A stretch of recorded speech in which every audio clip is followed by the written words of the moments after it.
우크라이나는 현재 매우 이상한 상황입니다. 서방의 전쟁에 집착하는 사람들은 모두 러시아 정유시설과 와일드베리 물류센터에 가해진 피해에만 집중하고 있습니다. 그리고 물론 키이우 주민들도 앞으로 무슨 일이 일어날지 기대하고 있지만 그들에겐 더 시급한 걱정거리가 있습니다. 러시아의 탄도미사일입니다. 이 미사일들은 우려스러운 속도로 일주일에 여러 번씩 쏟아지고 있으며 공격 규모는 점점 커지고 사상자 수도 늘어나고 있습니다. 따라서 우크라이나의 다음 과제는 이 위협적인 문제에 대한 해결책을 찾는 것입니다. 그리고 이 경우에는 공격이 최선의 방어일 수 있습니다. 그래서 오늘은 우크라이나의 현재 방어 태세를 좀 더 넓은 시각에서 이해하는 것부터 시작해 봅시다. 다음으로 세 가지 해결책을 살펴보겠습니다. 다가오는 탄도미사일을 격추할 방어무기, 발사대를 찾아내 타격하는 드론, 그리고 러시아의 미사일을 파괴하기 위한 우크라이나 자체의 미사일 작전이 있습니다. 그러나 더 넓은 방어적 관점에서 시작해야 합니다. 얼마 전만 해도 우크라이나 상황은 탄탄해 보였습니다. 2025년 봄쯤 러시아는 샤헤드 드론 생산을 가속화했고 이것이 우크라이나 도시들에 큰 피해를 입혔습니다. 여기서 우크라이나에게 유일한 희망은 원래의 샤헤드 드론이 느리고 조잡했다는 점이었습니다. 우크라이나는 이에 대응해 훨씬 저렴한 요격 드론 생산을 늘렸습니다. 이 요격기는 제가 작년 이스탄불 근처에서 열린 나토 혁신 행사에서 본 것과 비슷합니다. 요격기를 하루에 1000대 생산하고 적 공격 탐지 네트워크를 구축하면 준비가 끝납니다. 우크라이나는 샤헤드 드론의 90% 이상을 꾸준히 요격하며 샤헤드가 러시아의 비용 효율적인 무기인지 의문이 제기됐습니다. 하지만 아야톨라가 푸틴에게 준 이 선물 이야기는 아직 끝나지 않았습니다. 러시아는 최근 제트 엔진 장착 모델을 생산하기 시작했으며 이 드론은 프로펠러 요격기보다 훨씬 빠르게 비행합니다. 이제 요격기들은 단 한 번 정면에서 요격할 기회만 얻게 됩니다. 따라잡을 기회는 없습니다. 그 결과 요격 성공률은 몇 퍼센트포인트 정도 하락했습니다. 하지만 우크라이나는 여전히 상황을 비교적 통제하고 있다고 느낍니다. 반면에 우크라이나의 탄도미사일 요격 성공률은 급격히 하락하고 있습니다. 크렘린은 약점을 이해하는 듯합니다. 그 나라에서 탄도미사일 생산이 늘고 있기 때문입니다. 제가 이스탄불에서 본 드론 요격기들은 그런 임무에는 적합하지 않습니다. 최근 몇 년간 정말 바빴고 이스탄불뿐만이 아니었습니다. 런던, 오슬로, 브뤼셀, 헤이그, 탈린, 그리고 레이케비크도 있었습니다. 그리고 그 여행들 내내 한 가지 계속된 불만이 있었습니다. 바로 더는 제대로 작동하지 않는 휴대폰이었습니다. 하지만 오늘 영상의 스폰서인 세일리 덕분에 이제는 그런 문제가 없습니다. 세일리는 이심 서비스 앱입니다. 세일리 앱을 다운로드하고 요금제를 선택한 뒤 간단한 절차만 따르면 준비 완료입니다. 목적지에 도착하면 자동으로 활성화되어 현지 네트워크에 연결됩니다. 새로운 하드웨어는 필요하지 않습니다. 200개가 넘는 목적지를 지원하므로 어디로 가시든 거의 확실하게 연결하실 수 있습니다. 겨울에 노르웨이나 아이슬란드 대신 열대지역 옵션을 추천해도 될까요? 게다가 몇 기가바이트부터 무제한 데이터까지 모든 여행자의 필요를 충족할 수 있는 유연한 요금제가 준비되어 있습니다. 그리고 세일리, 즉 SAIL/윌리엄 스페니얼 사이트에 접속해서 쿠폰 코드 윌리엄 스페니얼을 한 단어로 입력하시면 이심 요금제를 15% 할인받으실 수 있습니다. 오늘 영상 스폰서 세일리께 다시 한번 감사드립니다. 우리는 우크라이나의 탄도미사일 위협 대응 방안, 특히 미사일 방어가 가장 중요하다는 점을 다뤄야 합니다. 네, 이제 동맹 전체적으로 패트리엇 체계의 부족한 상황에 대해 이야기해야 할 시간입니다.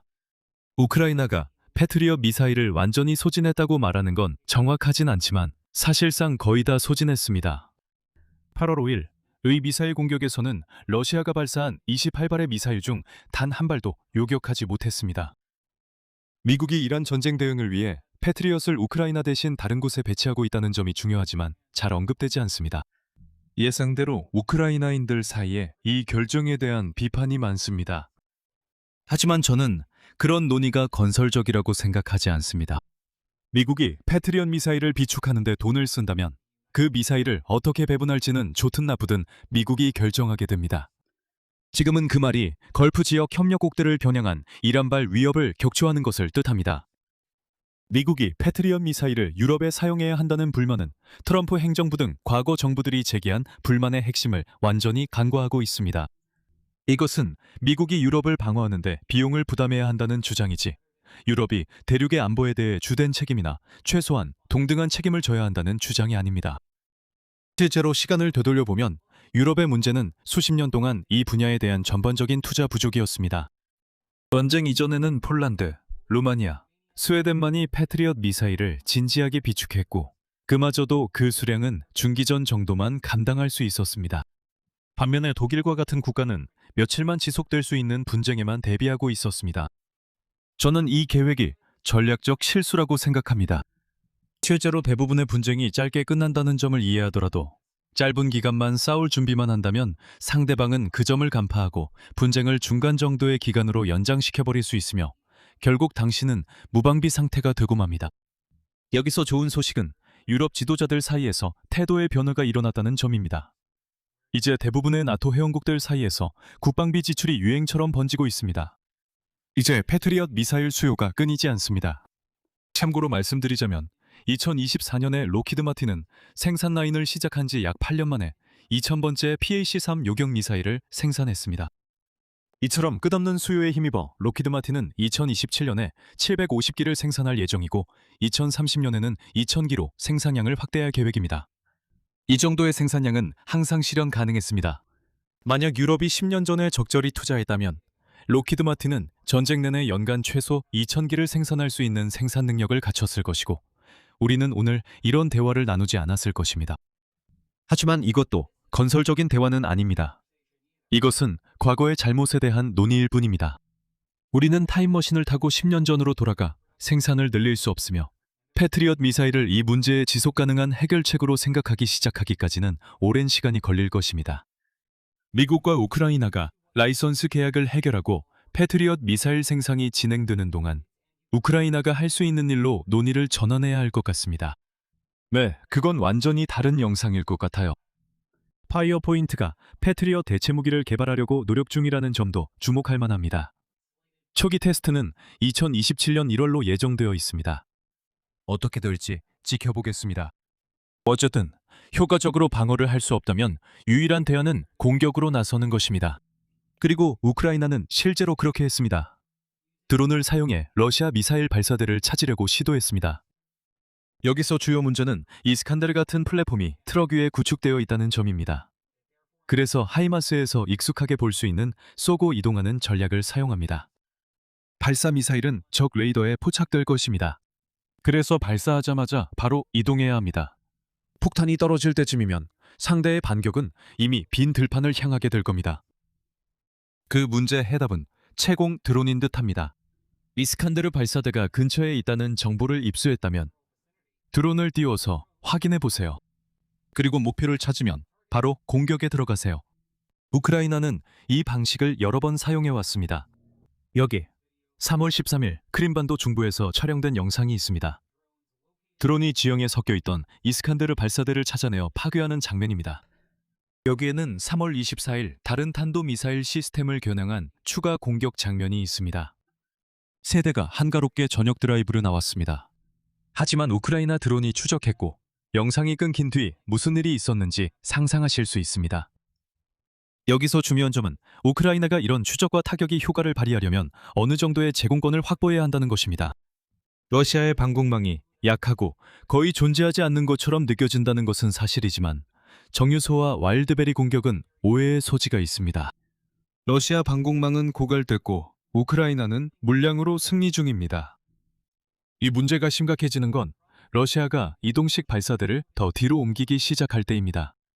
이스칸데르는 최대 사거리 500km로 이는 현재는 폐기된 중거리 핵전력 조약 INF 조약에서 허용된 최대치입니다. 러시아는 주로 브란스크주와 크로스크주 같은 접경주에서 이스칸데르를 발사해 키이우까지 사거리를 확보합니다. 하지만 미국은 러시아가 더 긴 사거리 모델을 비밀리에 개발할까 항상 우려했습니다. 우크라이나는 그중 하나가 이미 실전 배치되었다고 주장하고 있으며 탄도 중량을 줄이면 언제든지 사거리를 늘릴 수 있습니다. 따라서 러시아는 필요하면 더 안전한 후방에서 발사할 수 있습니다.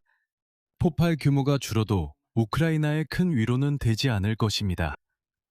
우크라이나는 드론으로 러시아 영토 더 깊숙한 곳에 이동식 탄도미사일 발사대를 계속 추적하려 할 수 있습니다. 그리고 러시아의 방공망이 충분히 허술하기 때문에 우크라이나는 더 많은 방공망을 뚫어야 함에도 불구하고 여전히 성공할 수 있다는 자신감을 가질 수 있습니다. 더 큰 문제가 발생하는 부분은 바로 통신입니다. 이것은 능동적인 추적 작전입니다. 단순히 위치를 미리 입력해두고 잘 되길 바랄 수는 없습니다. 왜냐하면 단 1분만 운전해도 원래 좌표가 무의미해지기 때문입니다. 이로 인해 우크라이나는 스타링크가 이런 추적 작전 중 드론의 위성 인터넷 접속을 허가하도록 압박해왔습니다. 지금까지 일론 머스크는 러시아 영토에 대한 공격을 승인하는데 주저해왔습니다. 키이우가 공격미사일 선제 파괴에만 공격을 제한한다면 우크라이나가 이 점에서 설득력 있게 주장할 수 있을 것 같습니다. 그렇지 않으면 스타링크는 러시아를 보호하는 왜곡된 유인을 만들어내는데, 이는 바이든 대통령이 미국 무기의 러시아 내 사용을 제한함으로써 러시아군이 국경 바로 건너편에서 공격을 준비하도록 부추겼던 상황을 떠올리게 합니다. 마지막으로 우크라이나가 발사대 추적에 F-16 전투기 사용을 요구하는 목소리가 커지고 있습니다. 핵심은 말 그대로 위, 즉 고도입니다. 고도에서 발사함으로써 우크라이나 무기는 중력과 에어포일을 이용해 러시아 더 깊숙이 침투할 수 있습니다. 하지만 이는 치고 빠지기 문제를 해결하지 못합니다. 한편 F-16 전투기를 러시아 영토로 직접 들여보내서 정밀 추적 수단으로 쓰는 것은 좋은 생각이 아닙니다. 다시 말하지만 러시아 방공망이 나쁘지만 그렇게 심각하진 않습니다. 드론을 위험에 빠뜨리는 것은 문제가 되지 않습니다. 조종사와 매우 비싼 항공기를 위험에 빠뜨리는 것은 문제입니다. 남은 선택지는 발사대는 제쳐두고 미사일 생산 시설을 공격하는 것입니다. 몇몇 밀피 기술 덕분에 이게 실현 가능합니다.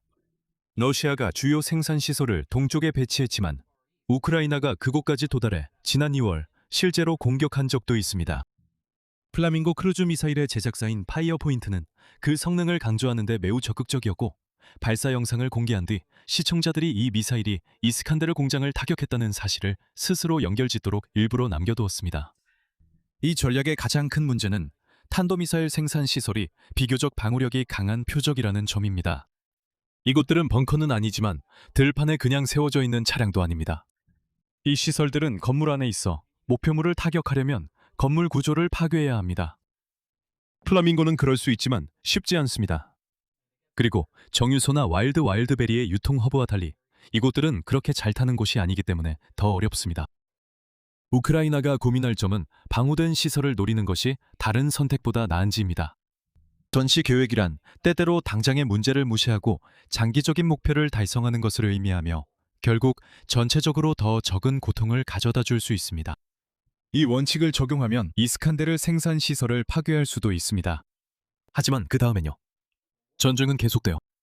키이우 사람들은 밤마다 두려워하지 않아도 되겠지만 동부의 우크라이나인들은 여전히 사상자를 겪게 될 것입니다. 대신에 생산 중인 플라밍고를 사용해서 정치적으로 민감한 목표를 타격한다면 어떨까요? 그리고 그걸 또 하고 또 반복한다면요? 그렇게 하면 크렘린이 협상에 나설 만큼 정치적 압박을 받을까요? 답이 그렇다면 이스칸데르를 파괴하는 것보다 그게 더 나을 수도 있겠네요. 이스칸데르 생산시설보다 공격하기 쉬운 다른 군사 목표물이 있을 수도 있겠네요. 이것이 키이우에 거주하는 사람들에게 큰 위로가 되지는 않겠지만 도시에 대한 반복적인 탄도미사일 공격은 전선의 군사 상황을 위태롭게 하지는 않습니다. 우크라이나인들이 싸울 각오가 있다면 도시 피해를 감수하는 것이 다른 대안보다 나을 수 있습니다. 전쟁은 끊임없는 절충의 연속입니다. 문제가 존재한다고 해서 반드시 그 문제를 해결해야 하는 것은 아닙니다. 다른 문제도 수십 가지나 있으니 우선순위를 정해야 합니다. 자, 오늘의 핵심 요점은 무엇일까요? 우크라이나의 장거리 폭격 방어는 현재 상황이 복잡합니다. 러시아 드론은 통제되고 있지만 미사일은 점점 더 큰 피해를 주고 있습니다. 유럽의 구매 부족과 미국이 이란을 상대로 자체 작전을 벌이고 있기 때문에 현재로서는 이 문제에 대한 순수한 방어적 해결책은 선택지가 아닙니다.